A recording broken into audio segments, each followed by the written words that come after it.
Hello, welcome to Truck Stop Murder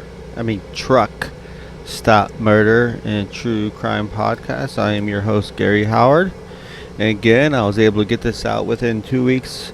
I think I'm going to try to keep it at 2 weeks. I want to do a week, but with my driving schedule, it's really hard to get the research down, the recording down, everything like that. Working 14 hours to get this in.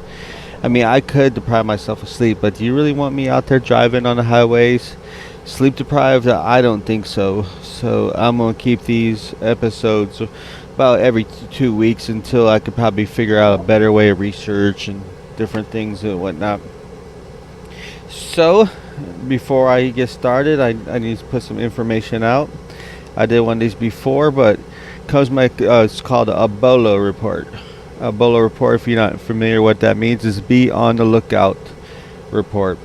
And today is a missing girl out of Houston, Texas. Hopefully I say this name right. Thalia Maria Marcus, Macis. She was 15 years old. She's 5 foot tall. She weighs about 84 pounds. Sex female, hair black, eyes brown. Her race is Hispanic, and she's been missing since December 16th of last year. Missing state course, Houston, Texas. I just found out about this information. She's actually a niece of mine, of a friend of mine's niece, Rick Rivera. I saw posts on him, so I said I'll put it out there. Maybe some people I know in Houston, maybe keep a lookout for her. Excuse me. So Thalia was last seen, like I said, December 16th of last year, 2019. Thalia has braces, pink and green bands on them. Thalia was wearing a black hoodie with white lettering and light blue jeans and black and white checkered Verne shoes. Thalia may still be in the area. No other information is available at this time, so they're still out here looking for her. If you want to know what she looks like, I've been posting pictures on all my social medias at Truck Stop Murder on Facebook and Instagram and Twitter. Truck Stop Murder. I'll put all the show notes. They're concerned, of course, their family's concerned about her. They wanted her to come home. And if anybody have seen her, like I said, go to my website, to my Facebook page, and you'll see pictures of her. If you do see her, if seen or have any information, please contact KDISD. The phone number is 281-829-6087. Or you can call First Priority Search and Recovery, which the number is, well, first there's 3 numbers, 979-645-1177, 979-402-6020, and 832-807-9421. So let's find this girl and let's get her home to her family. Alright? So, with further ado, where was I at? What this episode brings me from Beaver, Colorado. And before I'll give all the social medias at the end. I won't bore you with that at the beginning. So yeah, Flying J in Beaver, Colorado. As of right now, it's 5. I think I'm actually recording out of Phoenix at the Flying J, but the truck stop I was at when I found this was a Flying J as well. But I'm in Phoenix, Arizona right now, waiting on a load. But this Flying J is in Utah. Beaver, Utah. I get a laugh every time I hear that. Beaver, Utah. And it is, let's see where it's at. It's on exit 112 on I-15. If you want to know the address, is 653 West 14th North Beaver, Utah. It's not a bad truck stop. I've never had really no issue with parking spots. So you have the main parking lot, then you have like a dirt little lot.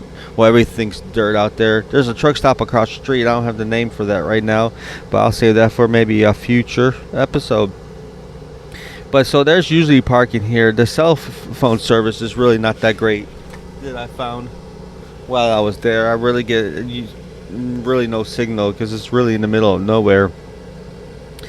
But yeah, it has according to Trucker's Path, it has 120 parking spots. Oh yeah, but I forgot.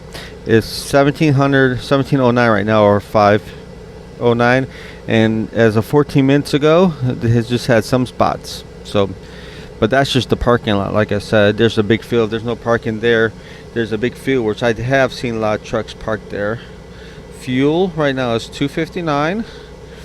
So, and with these, I take pictures of. If you want to see what these people, like an aerial view of it, just go to my social media pages and you'll see these pictures.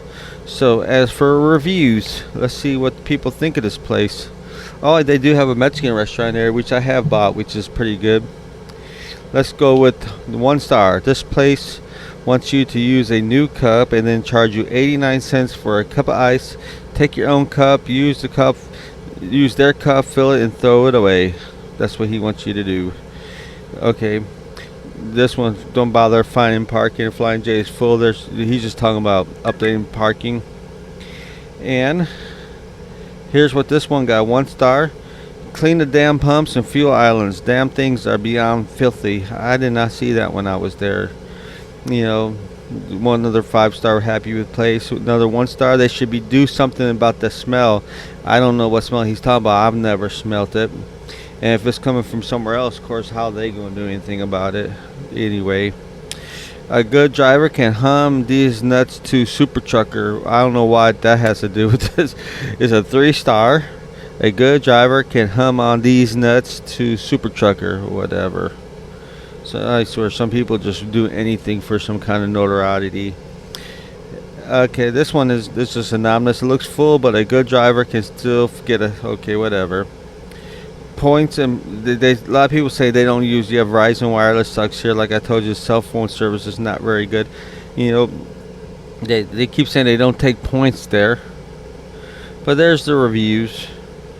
And I'm going to quickly go, if you find yourself there, over to restaurants. I'm not going to reviews or anything like that because I find it probably kind of boring. Nobody cares about reviews on regular restaurants. You either know the restaurant or you don't. But I did tell you about like I said, either you have the Mexican restaurants inside of it's pretty good, but you have the Flying J, whatever they have. They're usually deli food, like chicken wings and different things. Then Eagles Landing, Valerie Taco Shop, good.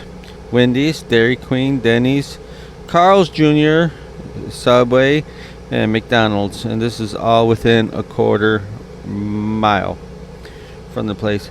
And I'm going to try something. And if I have not got really no reviews, and if anybody thinks I should do this, let me know. If not, just stay quiet like you have been.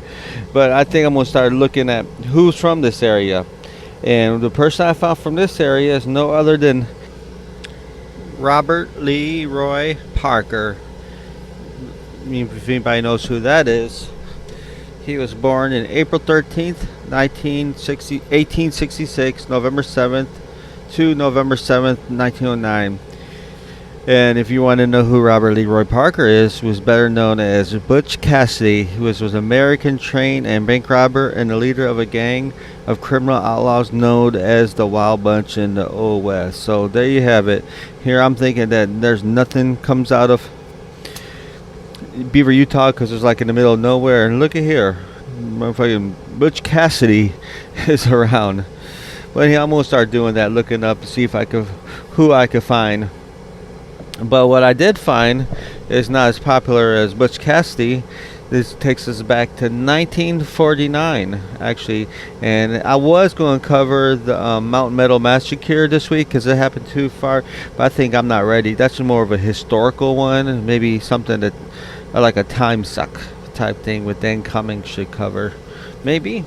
I think it's on his voting, but it's not for me. I'm going to try to do more of like a notorious, not no like cult leading thing. Maybe in the future I might try to cover something like that in maybe a future, but let's work on this one right now.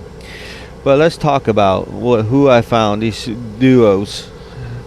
Mr. Verne Alfred Braasch, Braash, and Melvin LeRoy Sullivan. So let's talk about these two guys. First of all, I want to point something out.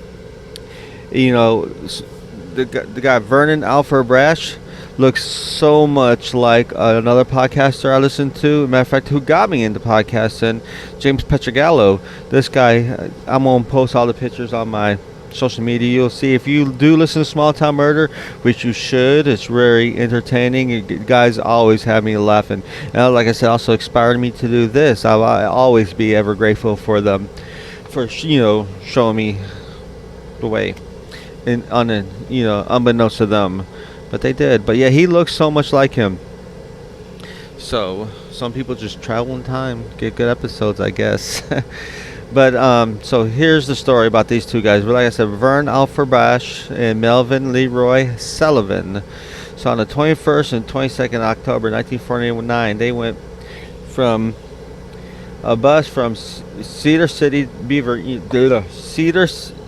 Let's start this again. I'm already right off the gate. I'm messing up. Cedar City, Utah to Beaver, which is about 53 miles north on U.S. Highway 91, where account of them opening. Of course, it was deer season at the time, so the place was flooded with different people out there hunting deer and whatnot. So because of this abundance of people, restaurants and gasoline stations, they were open all night. They went to a 24-hour cycle. So they went to this coffee shop called the Dewdrop Inn, where after they sat there, had some cup of coffee, and following that, they went to Standard Oil Company service station, about a block and a half away, so maybe about a quarter mile, I'm guessing. But again, no one out there, that could have been 5 miles, I don't know.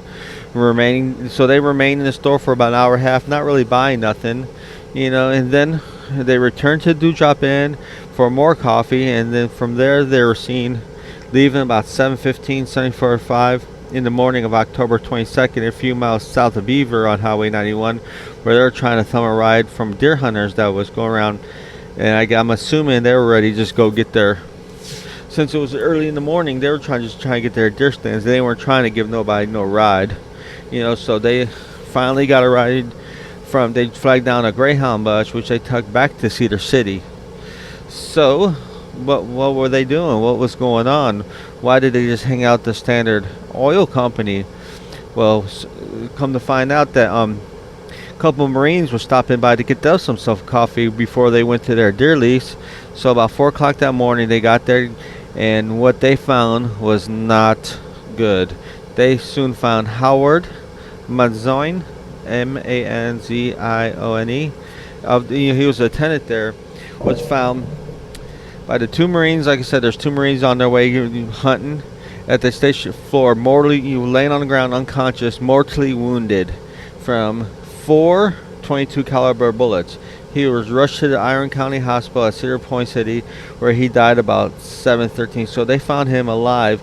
He managed to stick around 4, 5, 6, about 3.5 hours a.m. in the morning.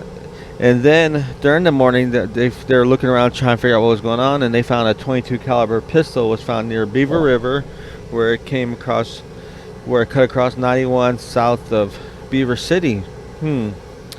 So where did they go? Where were these 2 guys? And nobody saw what was going on. Come to find out, they ended up going to Beaver City, but closely after that, they ended up catching another bus to Las Vegas, where about on the 23rd, they finally found. A lot of people saw him going in and out. They saw him at the store. They saw him there, and when they're hitchhiking down 91, a lot of people see him. Right now, it's just a bunch of circumstantial, eyewitnesses and everything. They don't have no really solid proof. Of course, being 49. I don't know how the fingerprinting system was. I know a lot of the outlaws back there talking about, Butch Cassidy. A lot of states operated by themselves. So that's a lot of times you see them in the movies. They'd be racing towards the state line because they wanted to get away from. Because once they knew they crossed the state line, they'd be fine. They didn't really communicate with each other like they do now. Plus electronics and internet just made everything so much easier. So they left Cedar City by bus to Las Vegas, arriving there about 4:30 in the morning on the 23rd, where they were arrested right away. Straight away the cops got them, and right away Sullivan confessed to the Beaver shooting. Thereupon, Sheriff Jasper Puffer of Beaver County was notified, and was on his way. Where was I at? Was notified with patrolman Ernest C. Pierce and James Scott, special investigator for the Standard Oil Company. They drove to Las Vegas, arriving there about 6:30, 7 p.m. late that night. So they've been let them sit in jail for a while. Think about Sullivan already confessed. So 2 local police officers brought Sullivan in the presence of the 5 officers, informed him that he wished to, at his own free will. Keep in mind, this you'll hear this is all going to come back in the future. They read him his Miranda rights and said, on his own free will, he could make a statement to the Beaver City about the Beaver City killing. But he didn't have to. They informed him that he could get a lawyer. Before he made any statement, he was entitled to consult an attorney. But any statement which can be made against him, of course, this, you can be held against him in court and whatnot. So he said he was ready to talk. So he knows his rights. He knows that he can talk to a lawyer, but he's ready to talk. And under the questioning of one of the local officers, he made a statement which was taken and subscribed to, written down on paper. And the transcript was handed to Sullivan. They asked him to read it. And he said, that is correct. Therefore, slowly and carefully read through it all. When he finished, he signed every single paper. No changes, no deletions, no nothing. Everything was right, clear to what he did. And he signed each page, therefore acknowledged it was right. So Sullivan was taken away and Braasch was brought in. So they already got him saying it, but they want to hear from Braasch too. They want to hear his story. So when the local officers informed him, as they did to Sullivan, about his whole Miranda rights, you could consult with an attorney, you could do this. But he didn't want to make a statement. But if he choose to, on his own free will, like same thing with Sullivan. But what they told him, he said he wasn't ready to make a statement. Time he wanted to talk to a lawyer first. So Braasch first asked for an attorney, then cornered sheriff investigator Scott. He waited 10 minutes, in which first Braasch said, "I am ready to say my side." But before I forget, I have my statement, but I don't know, my notes just don't make no sense. Let's start over again. Oh, by the way, this is going to be unedited. I don't have, it is what it is. Sullivan was taken away and Braasch was brought in. One of the local officers informed him that Sullivan had confessed of the Beaver City killings, and he did not have to make any statement, but could, if he chose to do so, and his own free will. But he had the right to consult an attorney before talking to any statement, make any statement he could chose to free will. He might be used against Braasch. First asked for attorney, then coroner sheriff investigator Scott. He waited for about 5 or 10 minutes and said nothing. Then he was like, "I'm ready to tell you my side of the story." Patrolman Pierce added to the above version this event that when Braasch requested an attorney, he was told that he got the district court an attorney, but he appointed for him.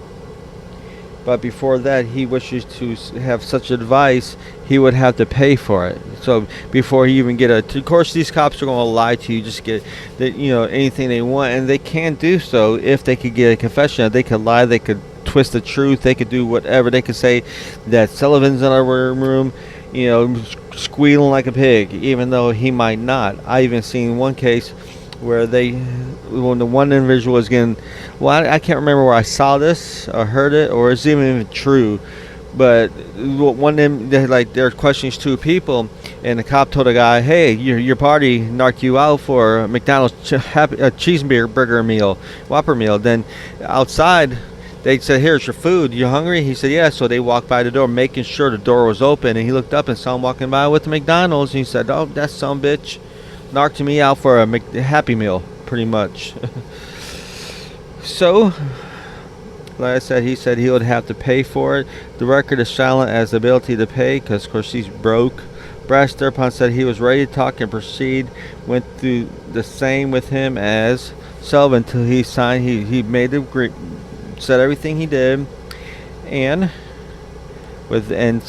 signed all the paperwork. And so there you go. But I would like to take a little break real quick and talk about something that's really kind of dear to my heart. And being a truck driver, we go to all over the places and stuff like that, and a lot of bad things happen to people that should not happen. And it's called Truckers Against Trafficking. Since who knows what happened to our missing person from our Bolo report.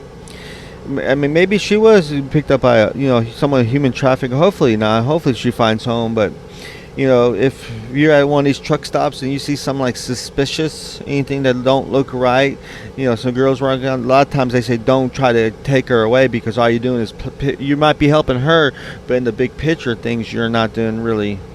You're not helping out. So here's what you do if you're at a truck stop and you suspect any kind of human trafficking or anybody who is being held against their will, which, believe it or not, it's crazy that is a big problem in 2020, and we still have human slavery, trafficking of girls in these truck stops for sex slaves and whatnot.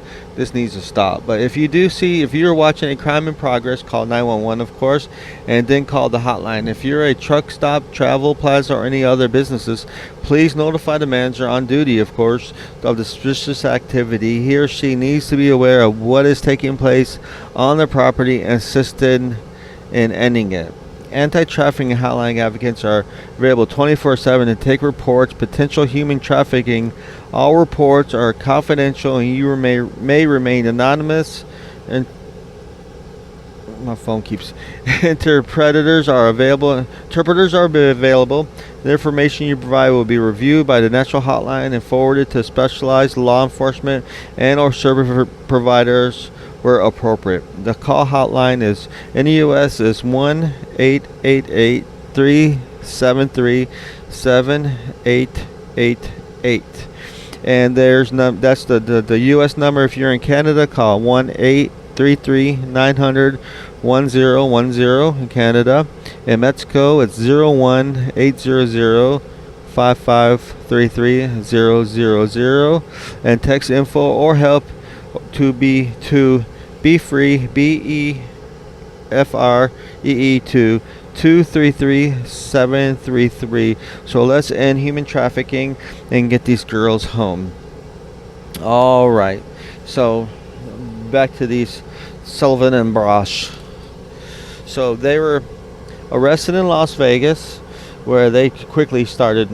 Well, Sullivan first started talking, and then Braasch was notified that he already said everything, and he tried to get a lawyer. Then they lied to him, saying you have to pay for it first, which you just need to just shut the fuck up. And they can't torture evidence out of you. So eventually they would have gave up and got him a lawyer. So on October 25th, the defendants were taken before a justice of the peace at Beaver City, where they were furnished a copy of the complaint.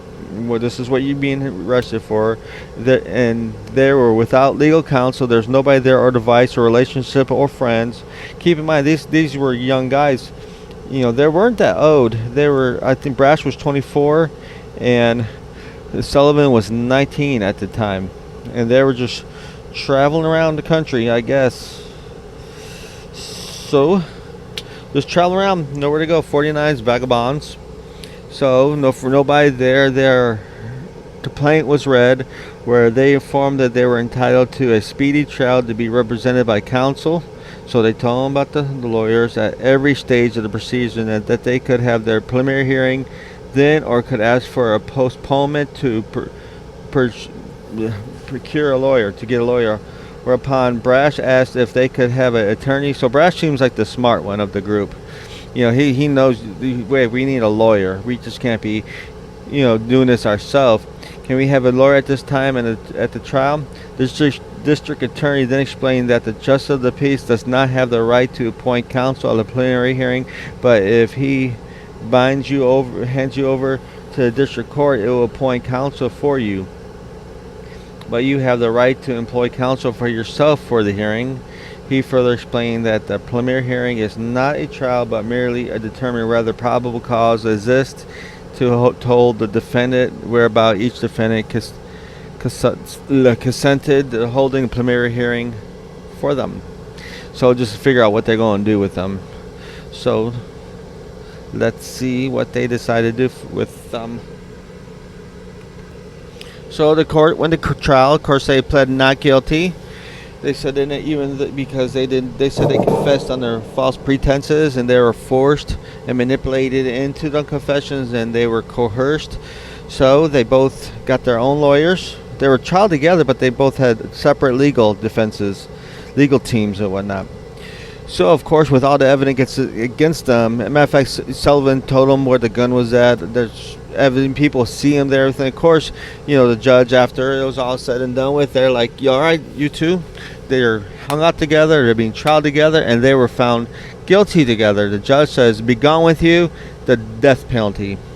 Of course, they had to go through all their appeals and stuff like that. They try to, write for a habeas corpus and to the districts to postpone the execution of them, because I could think there's automatic ones, but they're really trying to push this issue about how they were coerced on the confession that was not accurate. They were the preliminary hearings without counsel, and that was through the whole process. They're constantly asked. They kind of did. At any time, they could have not said nothing, but the Utah Supreme Court denied the petition as such right of a hearing on the Tuesday of the afternoon, and Roger I. McDonough, who presided the afternoon hearing before the Utah Supreme Court, commanded, said Mr. Sandrick for his diligence in pressing the case, but added, because there's prolonging it. So what this guy had to say was, men who pursue every means to prolong their lives often suffer more than those who accept their punishment. He's saying he just accept it, move on. In most cases, that itself is cruel and inhuman, and a man suffers many deaths as he approaches his fate, and over again to have it postponed by legal processes. So federal judge Willis M. McClitter will rule the newest petition for a right of habeas corpus, pointing out the defense counsel had exhausted every remedy in the state of courts. Mr. Sandek contended that the federal Supreme Court is refused. They don't want to hear nothing about the petition to right a certain of the case. They don't want to hear nothing about it. They're like, nope. So after exhausting the pair on October 20th, after exhausting all means of appeals and everything on October 22nd, 1949 slayings, they were provided with attorneys when they went to trial in Peru 2 months after the exhausted, and 24th she was arrested in Vegas. I don't need to know, so I'm sorry about that. My notes is just kind of running all in together. So the trial. I'm not really going to the trial because, like I said, the majority of it is just them talking about how they were coerced in confessions, and that it was false. But like I said, they were found guilty, and they got the sentence. So like hanging out together, killing together, traveling together. Guess what? They are going to get executed together. So what happened was, and this is on the executions, there was a double execution. It's the second one in Utah's history. The first one was that of antelope and longhair. I'm assuming they're Indians. I really need to look that up. In 1854, so they had 2 chairs that was placed in a sled-type apparatus. Sandbags were placed beyond the chairs, and wood shavings covered the floor. 2 chairs were used. One was black, and one was white, which the black one's been used for execution, one white, newly painted. Sullivan sat in the black one, Braasch sat in the white one. The execution was conducted by sheriff of Iron County, where the trial had been held. Trial was moved from Beaver County because they didn't think there was going to get a really fair trial there, so it was moved to that county. The sheriff placed his head over his heart with signaling. Well, let's just, before we get there, let's talk about what they had. Let's see their last meal. Braasch and Sullivan, they even ate their last meal together. How special. Braasch and Sullivan ate their last meal of roast pheasant, which I don't know how that tastes like, green salad, and strawberries and cream. The warden in his memo authorized the last meal also ordered 1 pint of wine for each of them. 1 pint of each dry wine and sweet wine to be shared between inmates. So they're having a nice romantic dinner. I'm surprised, how nice of them, with a little wine. They have I bet you there was a candlelight between them too. Everything. Of course, Mazine's father, that's the poor individual. He didn't get no wine before he died. So why should these 2 assholes? Let's get that out there. So father, along with several hundred other witnesses, was present at the execution. Afterward, he says Now perhaps we can have peace. We want everyone to know we've never had any thought or revenge or malice towards anyone. We're just glad that the last is finally over. The Catholic chaplain wrote Braasch's mother. Verne helped stabilize Melvin at the time of the execution. She wrote back to requesting the help finding the marker for his son's grave. So that's the double execution of them. And of course, before was all that, they were talking about how they were coming from broken homes, and broken homes. We grew up in neglect, and what they're saying. I have to find their last meal their last statement, because this is, I don't know, some kind of humorous in a way, points of. Let's see. All right, here we do. Melvin LeRoy Sullivan was executed with Braasch on 11th May 1956 in which, as we have only a few hours to live. This was before they already got shot. Sullivan in black chair, Braasch in the white chair. Matter of fact, they had to chase people off, but they had to have two firing squads for each one of these individuals, and there was not a lot of responders. Everybody wanted some of these two guys, but they had to be deputized to be on the firing squad, so they had plenty of people. So before they got executed, there was one of their statements. They didn't say who. I guess it was like a multiple of both of them. We wish to make a public statement. First, we do not protest against being punished. We are found guilty of a serious crime. In the second place, we wish to say impartial excuse for ourselves that we did not have a fair chance in life. Get ready, folks. If coming from a broken homes, like I said, we grew up in neglect. Like I said, in youth, we were denied parental care, affection, guidance. Here's where it gets crazy. Religious training would have pointed us in the right direction, but we were not taken to Sunday school or to church services. While in prison during the long years of waiting, we have tried to build up in our souls that was lacking. We now try to accept our severe punishment with true religious resurrection or whatever. So their last meal, like I said, was pheasant. But there you go. Like I said, I wanted to do the Mount Meadow Massacre, but I figured that's just too much for me right now. I'm gonna try to get these small cases. I have 2 weeks and 14 hours a day constantly. But yep, there you go. Verne, Alfred Braasch, and Melvin LeRoy Sullivan, double murder. So like I said, they hung out together, they murdered together, they traveled together, they ate together, and they were executed together. The poor Howard Mazanon. So there you have it. I see this is going to be like a little short episode. Next week's going to be a hopefully a little bit longer and funner. And I want to say fun. Gary, you're sick. No, thank you. But like I said, I'm going to try to put these out every 2 weeks from now on. And if you do like what you hear, if you do like my mush mouth and my just a mess of a podcaster, I guess, but I do enjoy doing this, and I'm not planning on going anywhere anytime soon. Please go to iTunes, rate, review, and subscribe if you like my nonsense, or any kind of platform you go to. You can listen to me on any platform. I also put an extra one on Castbox, because that's what I originally started listening to podcasts on, and I started there. Then I just kind of broadened my horizon to different places. You can find me in all them places. Or if you want to go to my groups, like I said, Truck Stop Murder on Facebook, Instagram, and on Twitter. It's kind of like a group. I'm trying to get more people to talk and discussion on there, but nobody's saying anything, so that's fine. I'm okay with that. Or you can email me at truckstopmurder@gmail.com, or directly to me, but probably that'll be the best one, because I get so much mail at my regular email. But truckstopmurder@gmail.com.